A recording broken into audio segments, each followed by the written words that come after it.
I want to talk about the session primarily and the business that you all are now a meaningful part of at the legislature, but I want to go back first and talk a little bit about the 2018 elections, your decisions to run, the reason you ran, the issues you care about. Mr. Buckley, your district was represented by a Republican. It was not going to be won by a Democrat, so the winner of the primary was going to be the winner of the general. You chose to challenge the incumbent. Yes. What was he not doing right? What problem were you trying to fix? You know, the main thing was had a long history I had a long history of considering to run for this seat. Jimmy Don Aycock and I, of course, being colleagues in the veterinary profession, Jimmy Don and I are very close. When he chose to retire, he and I, and Susan, my wife, and Marie, we sat down several times, talked about it. The timing wasn't right. So being a vet was a material thing, so your slogan was basically, vote for me. If I can fix those animals, I can fix these animals? Is that the... Well, you know, there are rattlesnakes in the Capitol, I've learned. I have seen evidence, photographic evidence of that. No, but I just want to be clear that what I did was offer a clear message of conservative principles to folks throughout a district that's, I think, very unique and one that represents Texas very well. The Killeen area is urban. It's extremely diverse. Salato's a retirement community and a fast-growing community.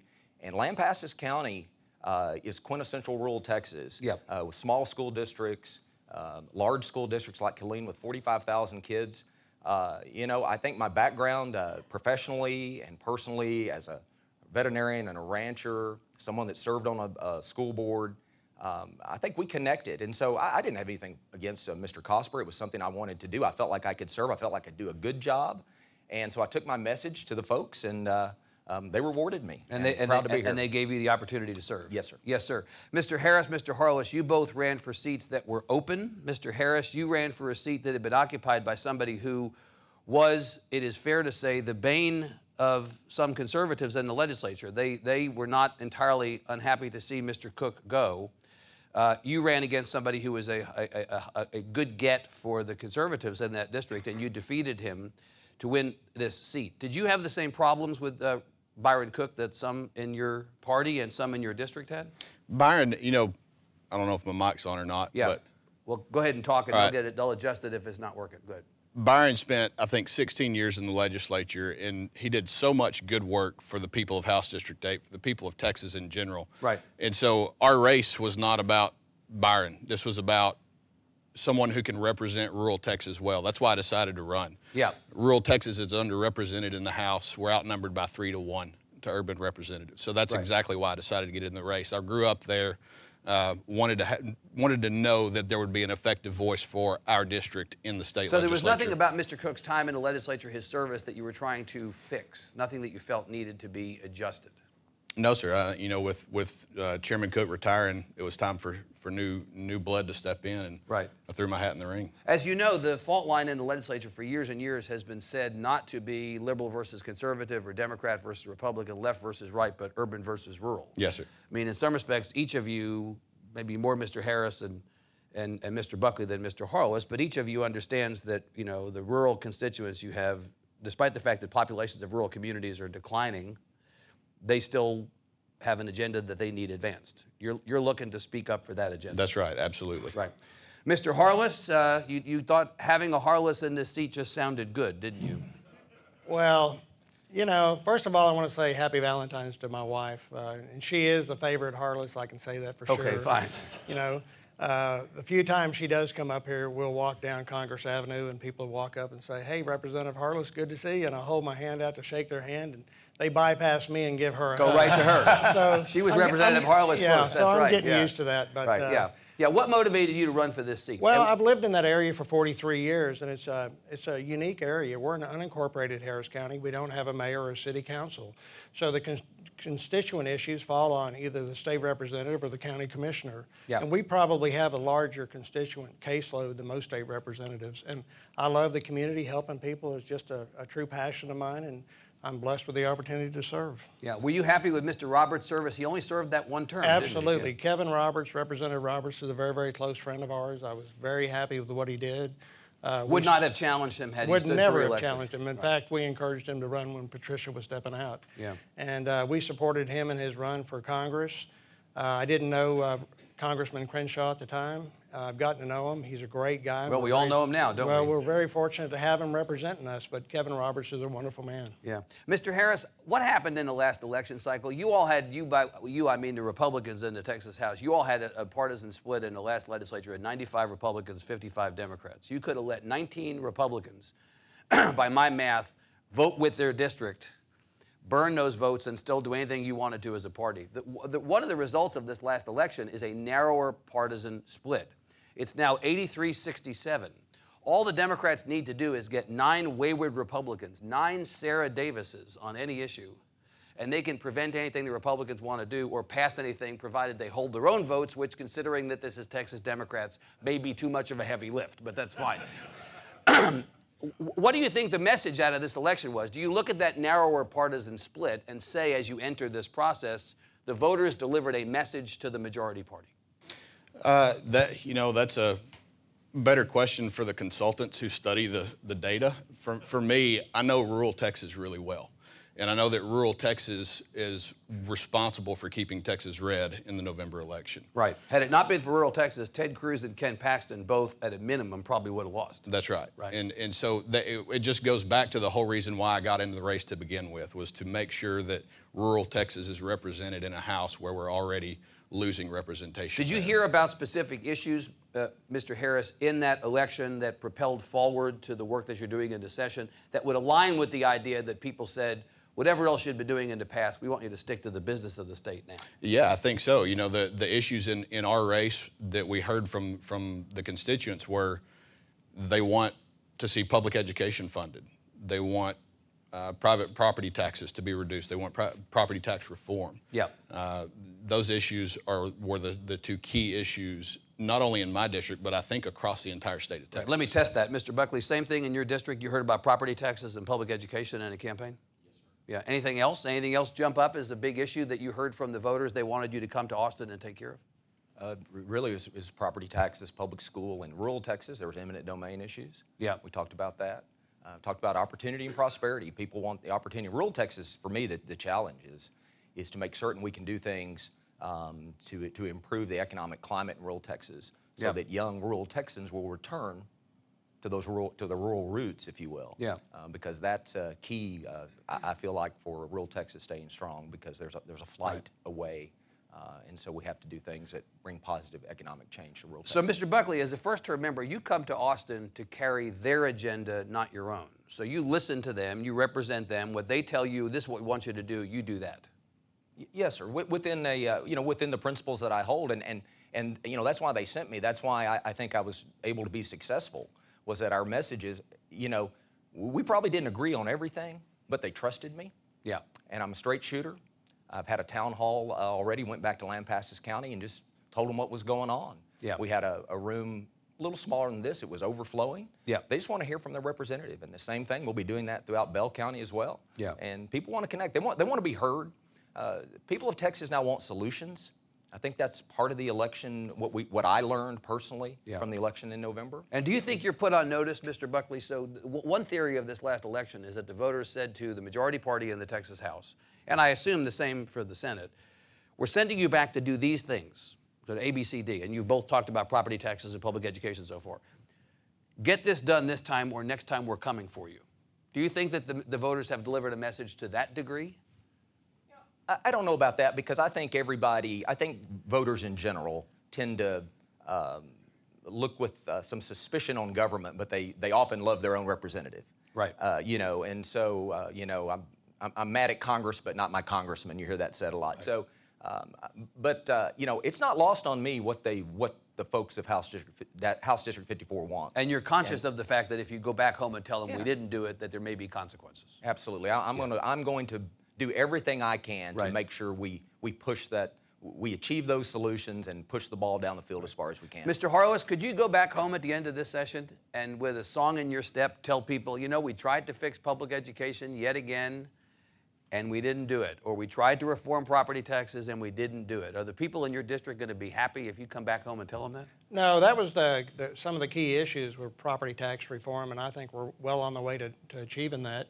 School finance reform, I think that's going to happen. I think with Chairman Huberty and Larry Taylor in the Senate. I think they're going to come to and get it done. Those are big issues. Right. But in my area, another big issue is flooding, and I hope we haven't buried our head in the sand and forgot about it. We've had 3 what they call 500-year floods in a row where I live. Yeah. And I can tell you, I've got gray hair, but I'm not 1,500 years old. So we definitely have a problem. I was very proud at the time our Harris County Judge, Ed Emmett, and our County Commissioner, Jack Cagle, after the primary came to me and asked me would I support a bond election to address flooding in Harris County, and I did. And I suspended my campaign, and I worked on that bond proposal, and I'm proud to say that it passed by 85%. And my only stipulation was I wanted to make sure my area got proper funding, and we did. We were allocated $270 million out of the $2.5 billion bond. Right. Now, you know, Mr. Harless, that one of the big issues in this legislature, we've started to talk about it a little bit. You know, it's hard. Public education and property tax reform have roadblocked almost every other agenda item. But we still do have a bill due on Harvey, right? There's still going to be a significant allocation that the state's going to have to put in for its component of Harvey. Chairman Zerwas told me the other day for our podcast Point of Order that he believed there might be about $2 billion on Harvey that might come out of the Economic Stabilization Fund toward that. You have any problem with that? Absolutely not. I think that's what it's there for. And you know, that's what they call it in short is a rainy day fund. Has the word rainy in it, right? I can't think of a more rainy day issue. You know, and it's sad. I don't know if any of y'all have ever experienced flooding or helped friends that whose homes were flooded, but you know, it's horrible to see where they lose every single thing they have, stuff that was handed down for generations. Yeah. And you know, we need to do a better job, and our area is growing, but we have to keep up with the growth by addressing the issues that it needs. Mr. Buckley, you are a conservative. Yes, sir. And you believe in conservative fiscal policy. You know that this legislature has institutionally clutched its pearls for many years over the rainy day fund. Oh, we couldn't possibly spend this. We're now suddenly seeing a complete inverse of the conversation we've had in the past. Now it's we couldn't possibly spend it, we must spend it. Are you good with this as a conservative? I think so. I think these times and the voters expect solutions, and that accessing those dollars is a big part of getting to those solutions. Yeah. And you know, there's you know, in everything we do, whether it be property tax reform and school finance reform, I think in the end is going to do things to make Texas stronger, to make sure the economy stays strong, that we stay #1 state in the country as far as economic activity and the 10th largest economy in the world, and those things should replenish that fund. And but we need to access those dollars to take care of obviously the Harvey issues that Representative Harless discussed, and also to fund these other priorities that voters have said, listen, legislature, we want you to get this done. So they come to you and they say, we need 2/3 of the House, 2/3 of the Senate to support taking money out of the rainy day fund under certain stipulations, what it's going to be used for. You're a yes vote. Yes. And you're a yes vote, I'm Mr. most Harless. definitely a yes Mr. Harris, do you have any concern about accessing funds from the rainy day to pay for Harvey or some of these other priorities? Look, Evan, before I was even running for office was even on my radar, I was in the boats there helping pull people out of the water in Harvey. So, you know, Texans came together during Harvey across the entire state. I think we're going to do that again to make sure that that things are made right. Yeah. And part of fiscal responsibility and being a fiscal conservative is making sure you're a good steward of the state's money. Yeah. Sitting there with your fist closed over it when the state needs to use that money in a wise way. Yeah. That's not being fiscally conservative. Right. There are points when that fist has to open. That's right. And this is one of those times. Mr. Harris, on public education, so you know what the state of play is right now. The House introduced budget. It's about I'm going to round this up, but it's basically a $7 billion plus allocation for public ed over where we had been last time. The Senate is about $4 billion, a little bit less than $4 billion.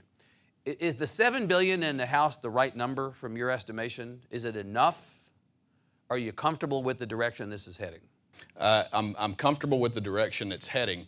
As far as what the actual dollar figure is, you'd be much better asking Mr. Buckley because he's an expert on school issues. Yeah, but you're going to have a vote in addition to Mr. Buckley.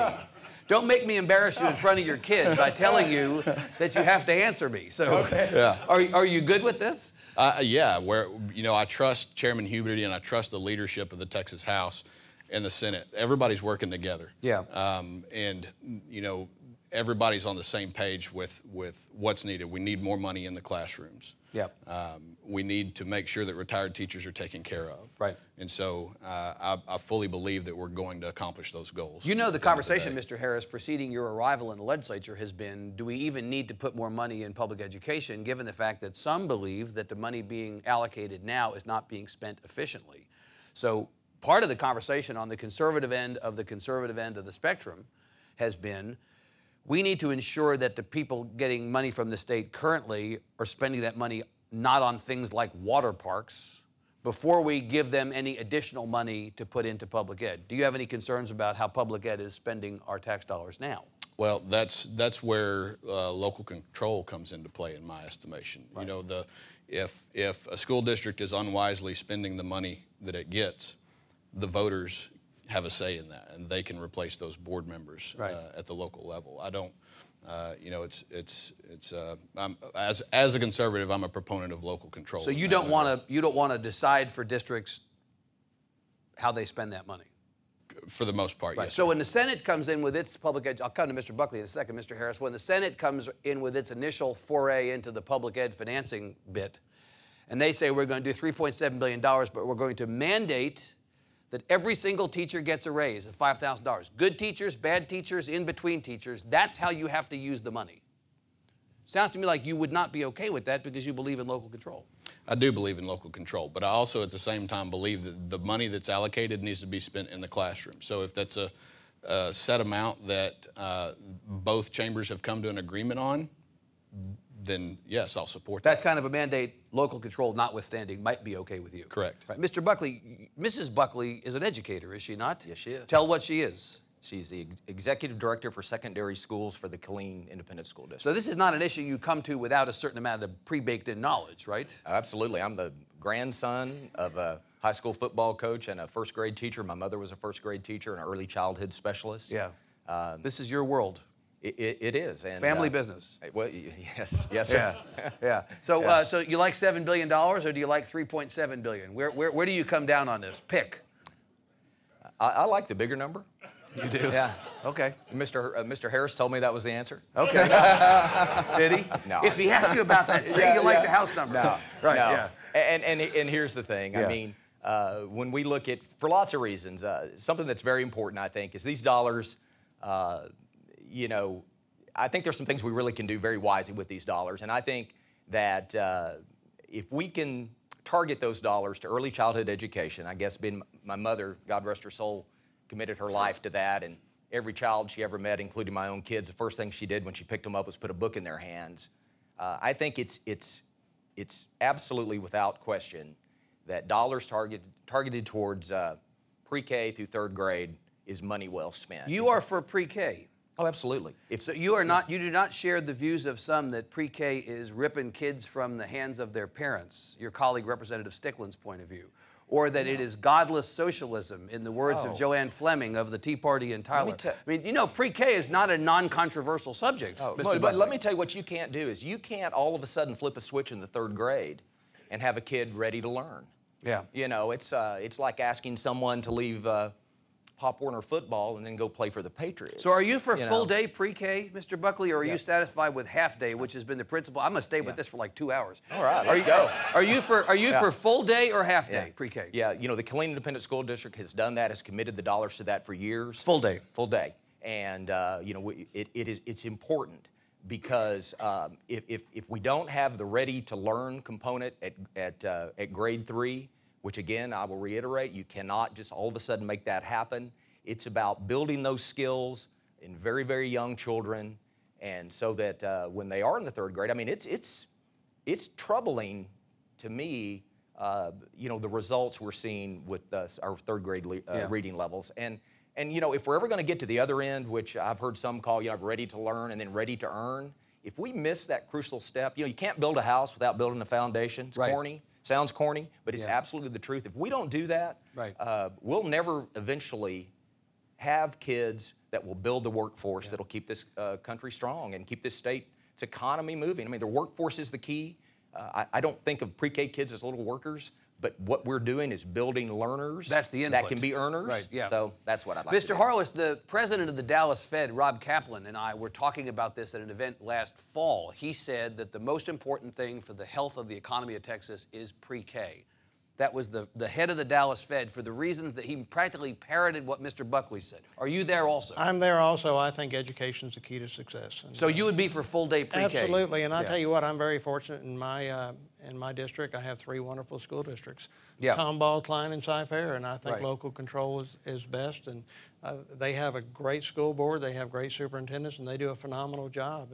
And they're a role model for the rest of the state, in my opinion. So you are for the $7 billion, at least as the House introduced budget puts it out there? I haven't seen it break down yet, but so far, yes, I would go for the higher number. Mr. Harris, I should ask you, are you for full-day pre-K as well? Yes, sir. Kumbaya up on the stage.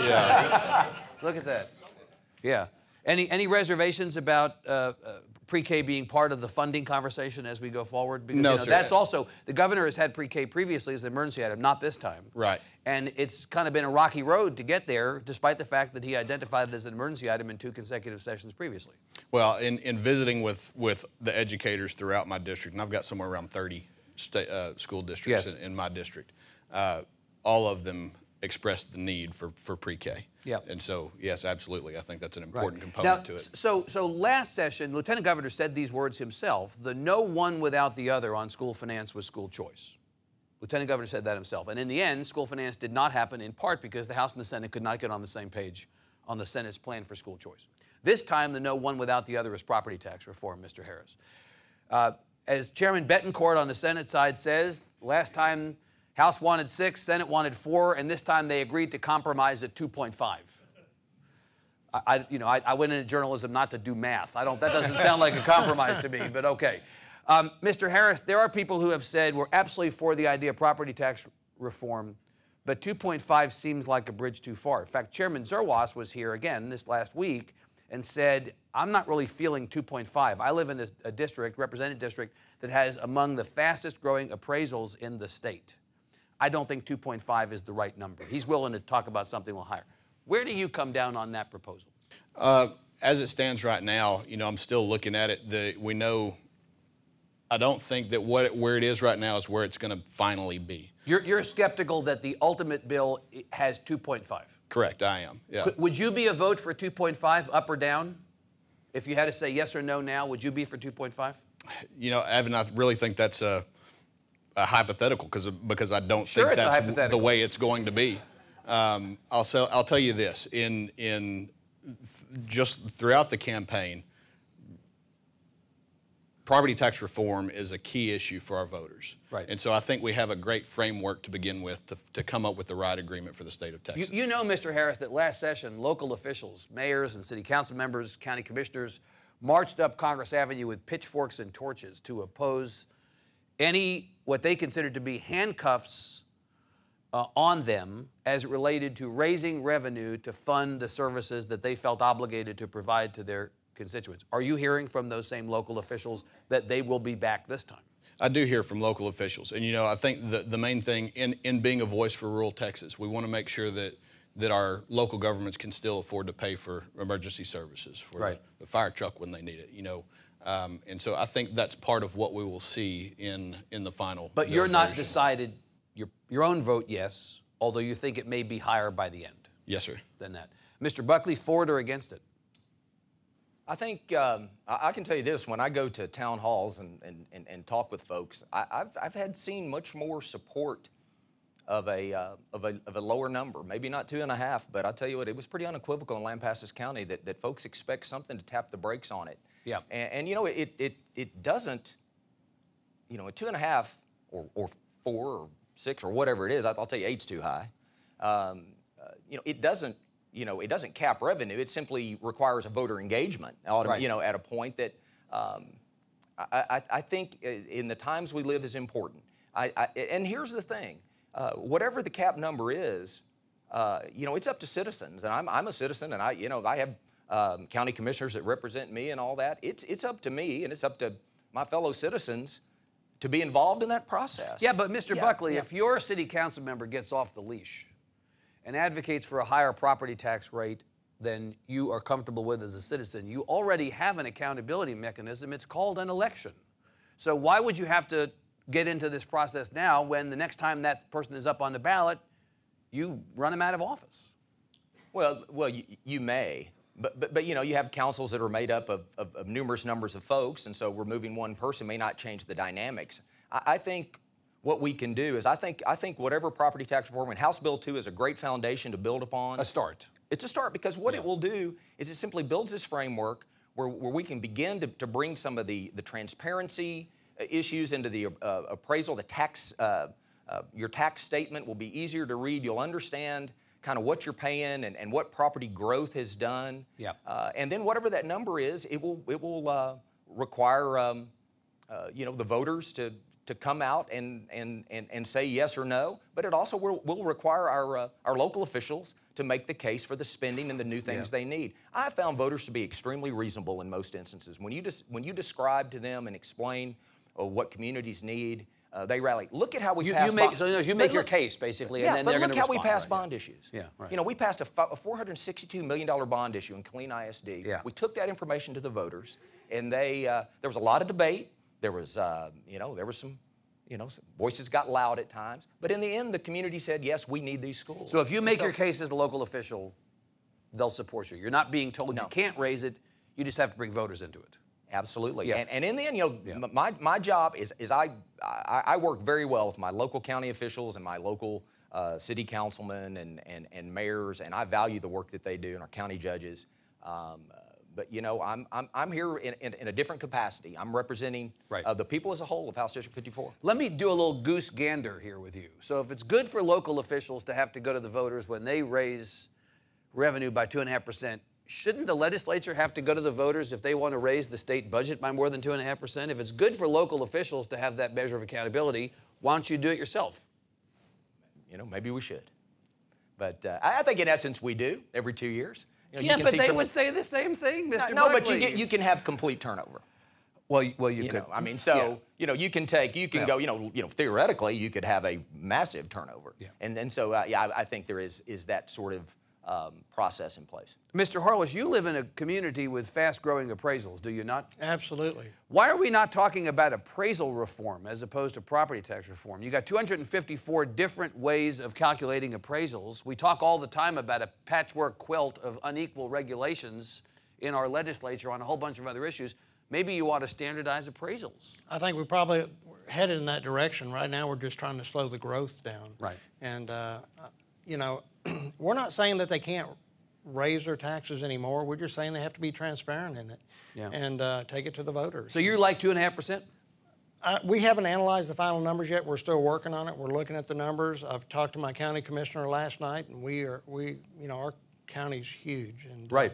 Of course, he wants more. You know, he's looking at 5%, but we're going to analyze the numbers and see how they best break down for our constituents before we make a final decision on it. But we definitely need some reform. So the theory here is that there'll be a rebalancing of the seesaw, right? So property taxes paid locally will, you know, I mean, let's stipulate you're not cutting property taxes. We're not cutting because taxes. You don't levy property taxes. We're slowing the growth. You're slowing the rate of growth. But the net effect of this will be that the seesaw will rebalance. Property taxpayers will take on less of a burden on public education, and public education funding by the state, which is now somewhere in the mid-35, 36% of the share of public ed is funded by the state. That will come back up slightly. If, Mr. Harris, the net effect of that is no additional money for public education, the seesaw is rebalanced, but the overall spend on public ed is not over and above what it currently is. Will you consider that to have been a victory or a defeat? No, I think we do need additional money for public education. Right. You know, we've got to get back up towards that 50% of state contribution to public funding public education. So you're spending $60 billion on education now at the percentage you are. If you went up to 50%, that would require another $30 billion, according to the comptroller. I'm not saying we jump at it all, take it all in one bite right now, but we need to begin that process of getting back up to that. So not all the way there, but somewhere there. Yes, sir. As you get closer. Mr. Harless, I have heard at the beginning of every legislative session people say, this is the session we're going to fix public education. We're on the same team. Let's go. And then at the end of the session, nothing happens. Why should we believe you this time? Well, I think we're saying that the House is working together along with the Senate. There's a lot more camaraderie going on. I mean, yeah, I know. I'm totally depressed about that. You should be. Yeah. But I think that we are going to find solutions this session, and I think the atmosphere is different. I think the last election sent a message to a lot of the voters that, hey, you know, we're accountable to the constituents in our district, and I think that's a good thing. So this is a session in which we should believe your words when you say at the beginning, absolutely, we're going to fix this. Yeah. Mr. Buckley, the percentage of the all funds budget represented by education has traditionally been the highest. Healthcare of late has been racing up the charts as a percentage of the all funds budget. In the current budget cycle, healthcare and education are close to being equivalent as percentages of the all funds budget. Now, according to the House introduced budget, because there's so much more money in for education, education will race ahead again. But healthcare is still a significant chunk, you would stipulate, of the budget. We are talking only about education and hardly at all, from what I can tell, about this other massive percentage of the budget that has been growing and growing like a hockey stick. Why are we not talking about healthcare this session?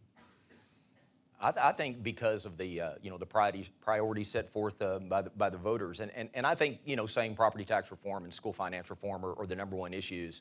I think people's health care will always be a number one issue because you know, in the end, that's, you know, that's something we deal with on a daily basis. And so I do know there are folks working very hard in our Appropriations Committee, the subcommittee in Article 2, that are you know, smart people that are dedicated to studying that and to make sure that we fund those healthcare programs to the best that we can. I will tell you, of all the issues that I've said, and I've been here, what, 25 days, so I'm not like I know a whole lot. Yeah. But of the one that, to me, that is the most challenging, I don't care if you look in terms of what you do for healthcare in general, whether it's Medicaid spending, whether it's indigent healthcare for our counties, whether it be you know, our teacher retire or TRS care, the issues that to me have the most difficult solutions and that the hardest way to find your way there are the healthcare issues. Right. You know, Mr. Harless, there was a discussion some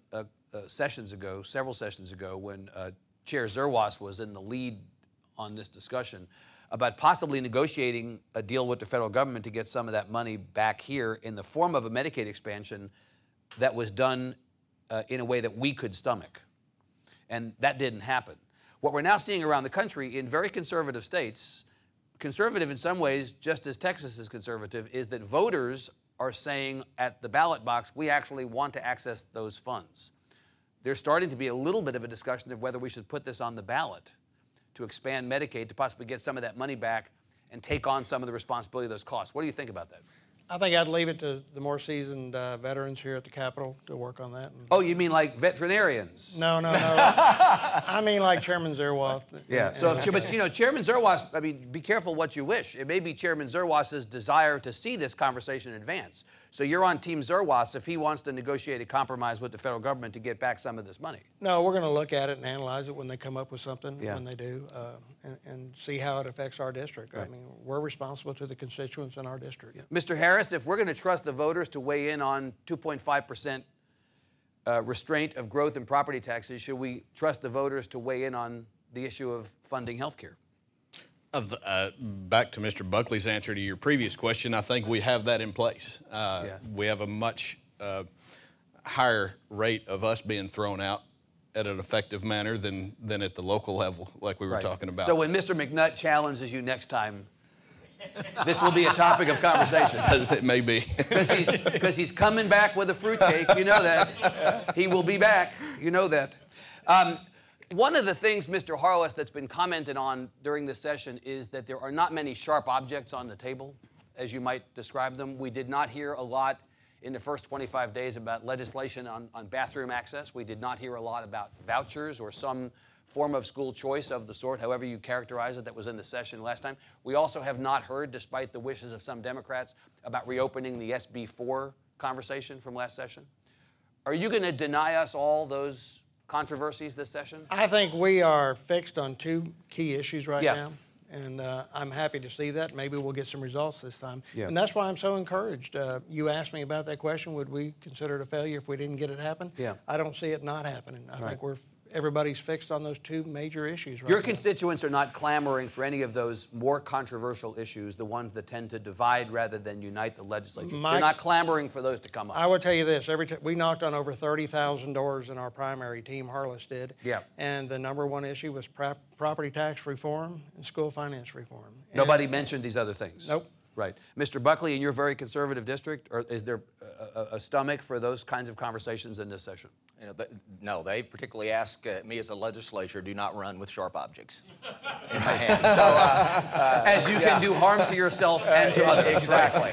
And so no, I think to echo what Representative Harless said is, you know, these issues come up when, you know, our campaign was such, we had to bang on a lot of doors. You know, we were very grassroots, and we did a lot of ranch walking, you know, which is different than block walking. You drive from gate to gate. So, about to say there's a big distance. It's a long way off the road from to door get to door, there, and lots of big dogs between you and the door. But yeah, nothing on that. They're not, you know, I've had people mention, you know, these other issues. You know, there's, you know, people are complex, and they're not, you know, they're. Right. But really, they said, I mean, even some of those conservative people, they said, Brad, you know, go to Austin.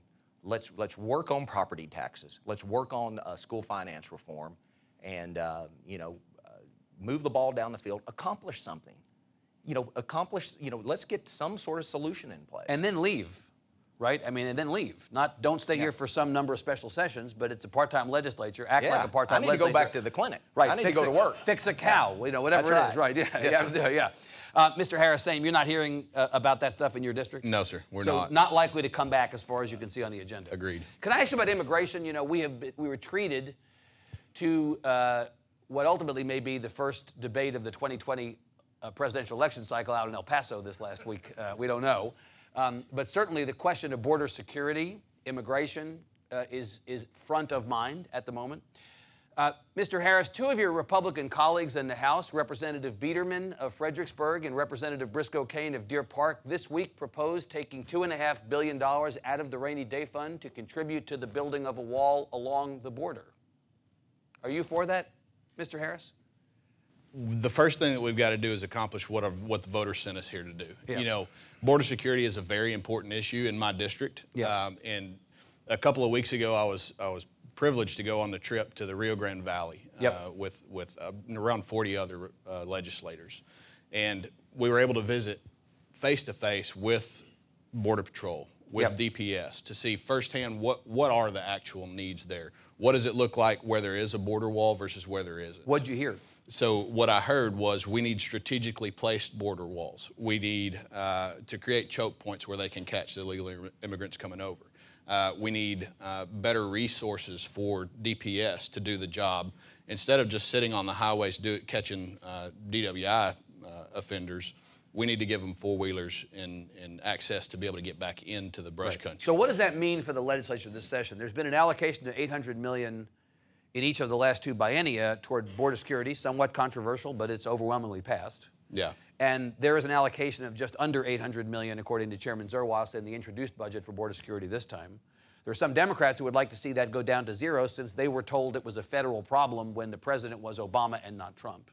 And they'd like to see that money go back into education or some other priority. What do you think should happen on the state level with border security? They're right that it is a federal issue, but unfortunately the federal government isn't taking control of it. So you're for an allocation for border security of that sort? Yes, sir. Are you for taking money out of the rainy day fund to contribute to the building of a wall? Not if we don't fix the other primary issues first. But it sounds like, and I don't think there will be enough money. You're saying there's a chance. I don't think there is this session. I think we have so many other priorities that take precedence over that we won't. Mr. Buckley, where should the state enter this conversation? I would say this. I would think that if the Texas legislature can come together in a bipartisan but boring fashion, as you say, boring. and solve the problems that face Texas in the terms of property taxes and school finance reform, and let our demonstration of what can happen when folks come together to solve problems, maybe the United States Congress could do the same and do what they are supposed to do, required by the Constitution, which is to secure our borders and protect us. I mean, let us be a model. Let the legislature, I'm serious, let this legislature be a model of what happens when folks stick to their principles, but decide we're going to solve problems. Yeah, and that's not mutually exclusive. Right, but here in the laboratory of bipartisan best practices, you will have a vote to cast on whether the state should put money into border security. Mr. Harris says he thinks that $800 million or so is a good spend. You think the same thing? Yes. Mr. Harless? I say build a wall, build it fast, and build it high, and let's get it over with. We're spending $800 million every 2 years out of the state's budget. So you're for the wall? Absolutely. Are you for the money coming out of our rainy day fund to pay for the wall? No, not at all. It's a federal problem. It needs to be dealt with on a federal deal. But look, I'm a business guy. If I'm spending $800 million every 2 years on something, and I can spend $5 billion and get it over with, I'm going to spend the $5 billion, get it over with. Let's go down one time and then move on to other on. subjects. Before we go to the audience with questions, I want to ask you about the Republican Party, you three, if you don't mind. Again, going back to the 2018 election. You went from 95-55 in the House to 83-67, although it could be 84-68, depending upon San Antonio, we'll see, or 84-66.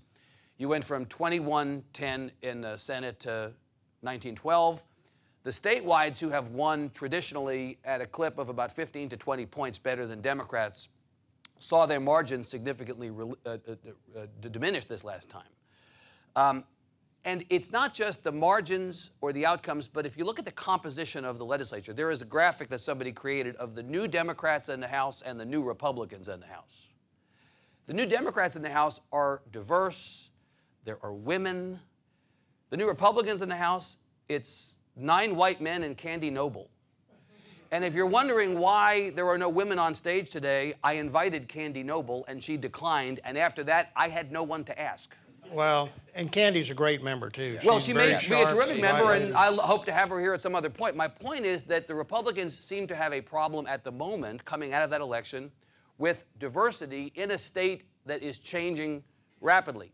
Your own speaker yesterday, speaking to the young conservatives, talked about this issue. This was his quote yesterday, specifically on the question of women in the Republican Party.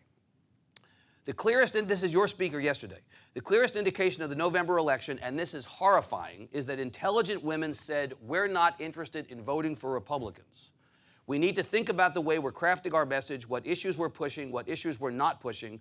More importantly, when we push an issue, do we talk about it in the most respectful and appropriate way?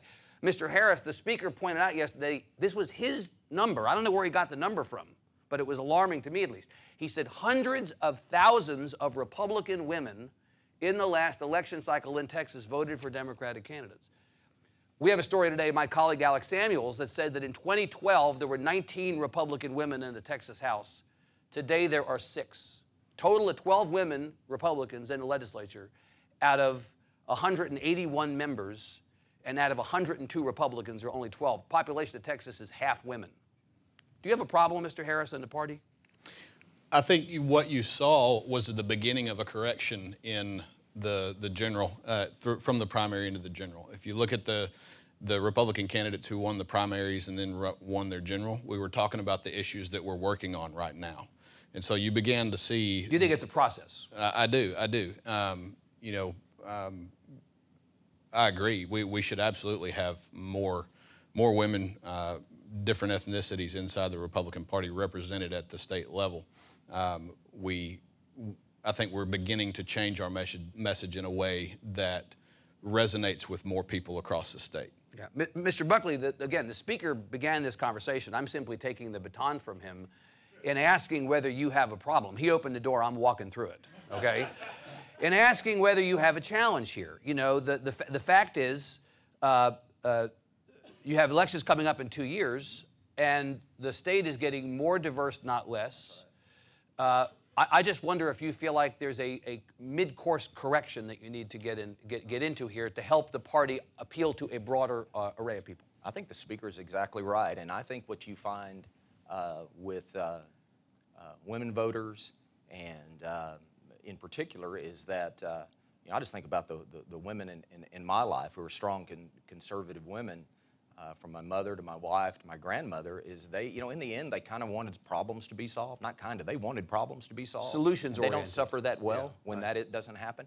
And to the diversity issue, House District 54 is a snapshot of Texas. Like I mentioned, rural county, an urban county that's a fast-growing county. With you have much a pretty good diversity. African-American population. We do, and I'll tell you what, right. but you know, there are conservatives in all communities. There are Republicans, and my job, just the little bit that I can do for my part, for my own benefit, if you will, electorally, and because it's the right thing to do, is reaching out to those communities and growing the young folks in the Republican Party and opening the door to different. You know, they talked about, you know, it's a big tent. We can't just build the tent. We have to craft a message that it welcomes people in. Right. And so that's keeps them in once they're there. Exactly. Mr. Harless, Alex's story this morning, I want to read a quote to you from a former Republican legislator, a woman who previously served. In my last session, I felt like I had to make votes based on my party affiliation and not what felt right in my heart of hearts.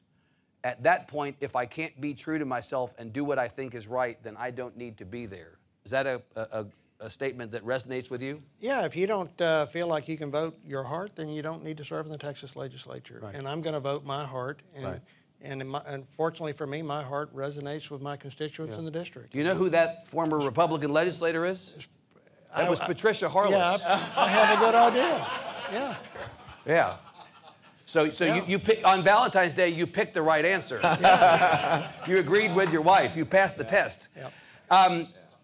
Let me stop there. And she's listening as she's driving home today. Well, I hope so. Okay. Let me stop there, and we're going to bring a microphone around. We're going to take questions for the balance of our time. Please touch on topics that we have talked about or things that we have not. Sir.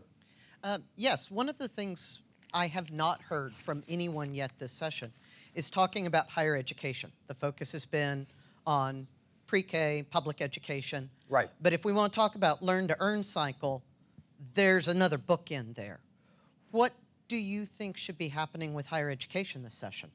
Since learn-to-earn was your phrase, Mr. Buckley, let me ask you about that. You know, we have a problem of tuition rates that have been going up and affordability of higher ed. We've also had a problem of higher ed completions. Only about 1 out of every 5 Texans who enters the 8th grade in public schools in Texas completes higher ed 6 years out from high school. What do we do about that? Well, I think, you know, in my district, I'm honored to represent Texas A&M Central Texas, part of of course, the A&M system, which is an upper-level university that basically has trained the average student that earns a bachelor's degree there is 34 years old. And so you have folks that separate from the military that come there, and they earn basically, it's the second least expensive bachelor's degree in the state of Texas.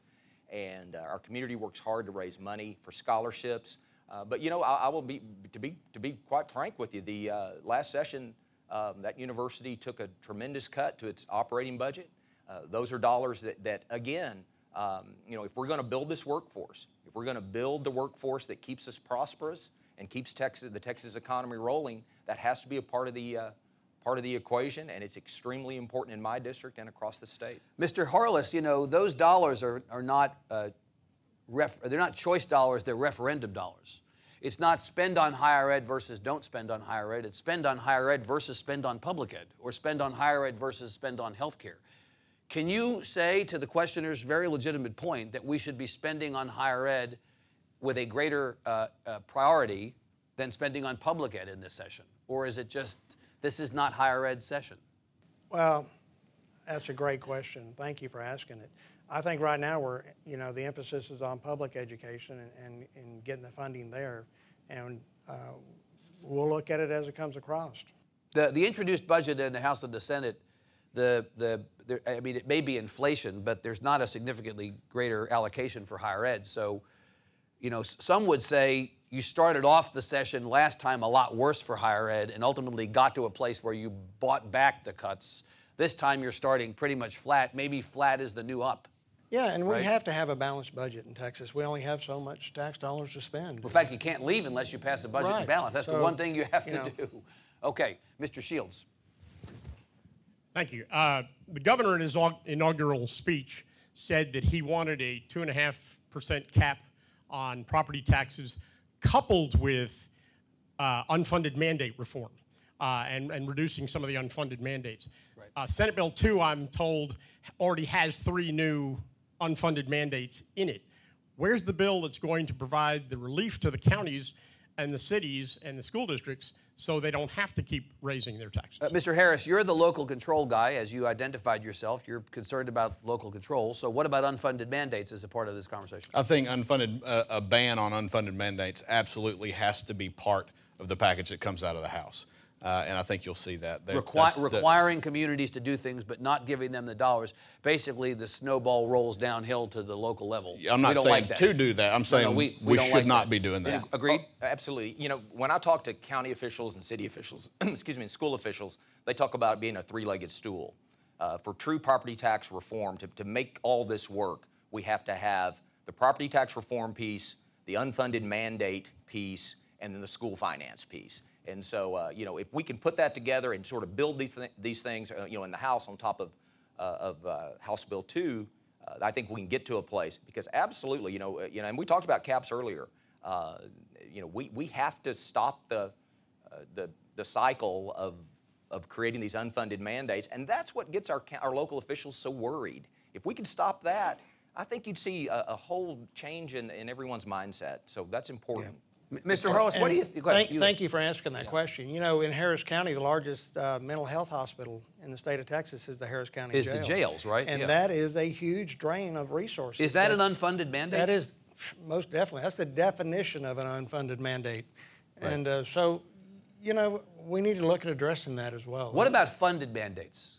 We like to talk about unfunded mandates. I mentioned to Mr. Harris that the Senate's first swing at the education funding is what you could call a funded mandate. You must take this money and you must spend it on $5,000 raises for every single teacher, good, bad, and in between. What do you think about that, Mr. Harless, as a principal? Do you think the state knows better than local school districts how to spend that money? I think our teachers definitely need a raise, but I'm all for local control. And I think I'm so fortunate that I have 3 major school districts in my district, and they're fantastic school districts. Yeah, you trust them to make that call? I trust them entirely. Okay. Gentleman right here, Charlie, and then we'll come to Mr. Bula. I'm guessing this is going to be about climate change. Get ready, by the way. But we're going to go here first. America's biggest problem is rigged elections. What are you guys going to do about instituting an independent redistricting commission?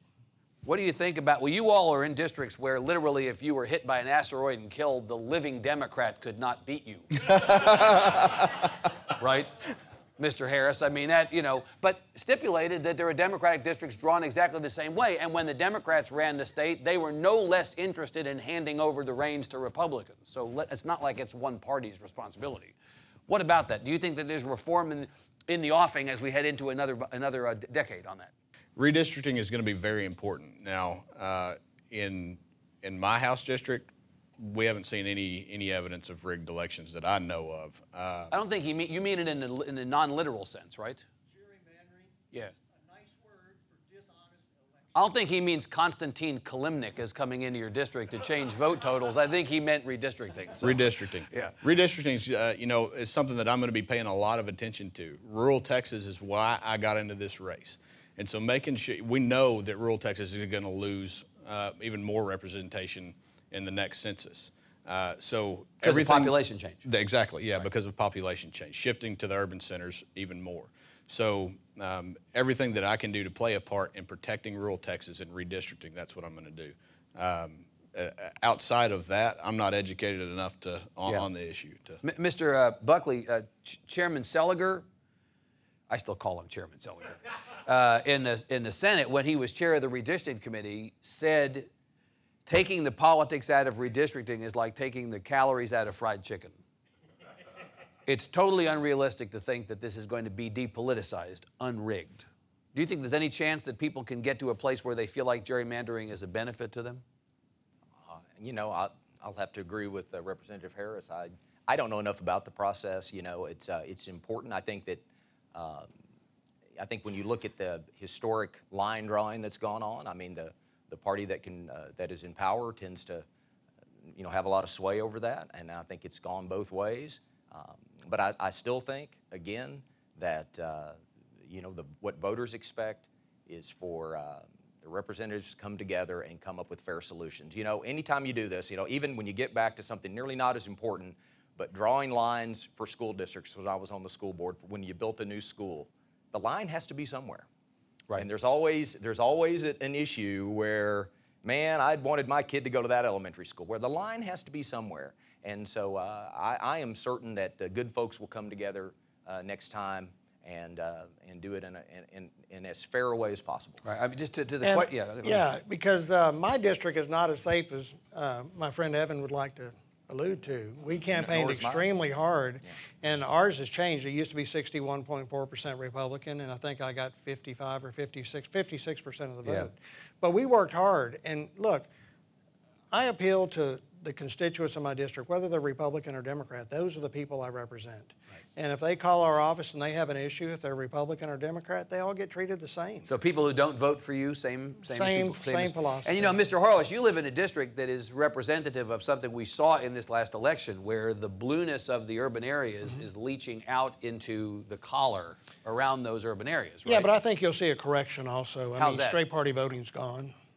So all of a sudden we don't like straight party voting? I thought Republicans loved straight party voting until this last election. Some do, some don't. Some did until this last election, right? I mean, it didn't benefit Republicans. I think if you look at my numbers that I got a lot more voters in my general election than some of the other Republicans. So there were Beto O'Rourke, Sam Harless voters. Absolutely. Saw a lot of that for some reason. And I had people calling me up asking me did I want them to take the sign down when there was a Harless sign next to a Beto sign. And I said, no, leave it up there. Well, you're both boyishly handsome. That's how that goes. All right, let Mr. Beulah go ahead. Yeah. I appreciated your mention of Harvey and of flooding. The recent Trump administration's climate threat assessment shows Texas in the bullseye of climate change. How many floods, wildfires, hurricanes, and droughts will it take for our state leadership to address the state's future climate challenges like other states are doing? And even Fort Hood is transitioning to renewable energy. So when will our state leadership recognize the impact that this is going to have on our state? And well, Mr. Harless, should we have this conversation? Thank you. Yeah. I recognize it. I live right by Cypress Creek bayou that floods, and my home almost flooded. And I have an app on my phone. As the water level rises in Cypress Creek, it sets an alert off in my phone. And I can tell you that alert's going off more often now than it did before. So there's definitely an issue. We need to, you know, that's the good thing about that bond package that we passed. We're going to take the measures. They're already doing a lot of work in the area to alleviate the flooding. So we are addressing that problem. So if Mr. Beulah were to ask you whether you believed in climate change, you would say? Well, there's definitely something going on, because you see hotter summers now than what we used to have and colder winters. So something's going on, sure. Mr. Buckley, what do you think about this issue, and should the legislature be talking about it? Well, I think when you look at what happened with Hurricane Harvey, you definitely have to talk about it. I mean, I agree with Representative Harless. You know, something's changing now. The causes of that, I think what happens when we get into that, I'm for. You know, anytime we solve a problem, I'm for making changes that solve problems. It's kind of like you know, being a veterinarian. You run a test if it's going to tell you whether to go left or go right. That's sort of the strategy. So we need you know, we need hard science behind it. We need to make those investments to protect our you know, to protect communities from floods and the damages as we see these disaster events. And I think it's something we definitely have to talk about. Mr. Harris, you know that the conversation on this subject often turns to the impact on the economy. What's your position on whether there's a trade-off here, or whether it's possible to be both and as opposed to either or? Well, I think we have to study it. And we did this week in Natural Resources Committee. We spent nearly 5 hours talking about flood mitigation. We heard from the state climatologist, from the General Land Office, from many different organizations. So we, as state representatives, as a state, we've got to be smart. We've got to look at what's going on in our past and plan for the future. Okay. I'm going to plan for the future, which in 15 seconds is 9 o'clock. And I'm going to say, unfortunately, as much as I'd love to call on more people, we're going to have to stop here because I promised to get you out of here at 9. Please thank Representatives Buckley, Harless, and Harris. Thanks to all of you. We'll look forward to seeing you again. Thanks, sir. I really enjoyed it. Thank you. Bet. I did too.